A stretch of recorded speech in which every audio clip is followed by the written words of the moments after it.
American mourning today after the senseless shooting deaths of 59 people. They lost their lives, over 500 wounded, but it didn't take long for the left, many on the left, to go after the Second Amendment, and they think the problems with gun control.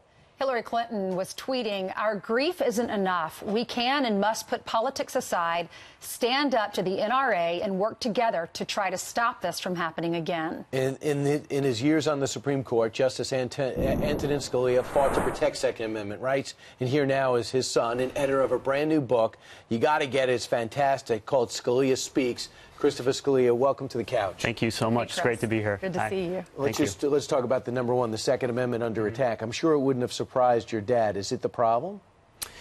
I don't know if I don't think the Second Amendment is the problem. I think I don't know what he would say about the need to restrict firearms any more than we already have or anything like that. But I think one of the points my father comes back to a number of times in his speeches is that human nature has an evil element to it, and he spoke about the Holocaust a couple of times, and the point he makes about the Holocaust is that it didn't happen in some backwater country. It happened in Germany, which at the time was very sophisticated, very cultured, probably the most cultured nation in Europe at that time. But it was still its people were still capable of unimaginable evils and committing the Holocaust.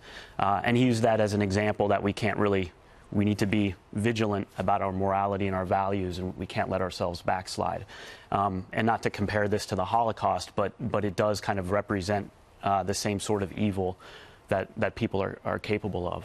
What was it like growing up in that household? There are 9 children, dozens of grandchildren. I know you're the youngest son. You're the second to the last child. Your mom is still alive, Maureen, and they were married for 50 years. It's incredible. What was it like to grow up? 55 years, and it was. I loved growing up there. It was a lot of fun.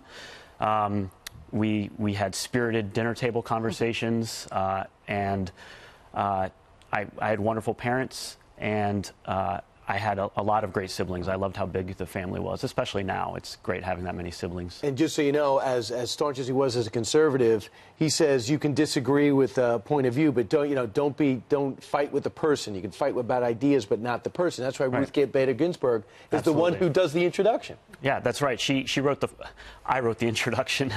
She wrote the foreword. Just kidding. It was great that she wrote the foreword. We're really happy that she agreed to do that. And it's a beautiful foreword about their friendship. They had a wonderful friendship. It wasn't just my father and Justice Ginsburg. It was also her husband and my mom. They had great social outings together. They couldn't be more polar opposites. They were very different, but they had a lot of things in common. They loved kind of the same cultural things. They loved opera. They loved good food. They loved good wine. She writes about being on a trip with your father and your family and picking out the same rug. She was going through all these rugs and throwing them down on the ground, and she said, "You know what? I don't know which one to choose." He said, "Get that one." He got it in one color, and she got it in the other. That's and she right. said she still has it. And there were episodes like that, and then their working relationship was great, too, because even when they were on opposite sides of an issue, as they often were, they pushed themselves to present better arguments and be better at what they were doing. So, Chris, when you grow up and your dad is known around the world and around the country, it's great to have a dad with a steady job. But it also is so hard to live up to. And yet he spoke at your graduation, and you had to, high school graduation, you had to introduce him. What's that like? Because he's such a brilliant speaker. It was fun. I think I did a pretty good job of introducing him until I actually had to say his name, and I mispronounced his first name. So that was a little bit awkward, because usually I just called him Dad. Didn't have a lot of practice there, but I don't know how many people noticed that, but it kind of spoiled the experience a little bit for me, but it was a great honor to have been able to do that. How much do you miss him? Oh, very much. Every day there's something I want to tell him about, and still at the point where I have to remind myself that I can't anymore. That's pretty difficult.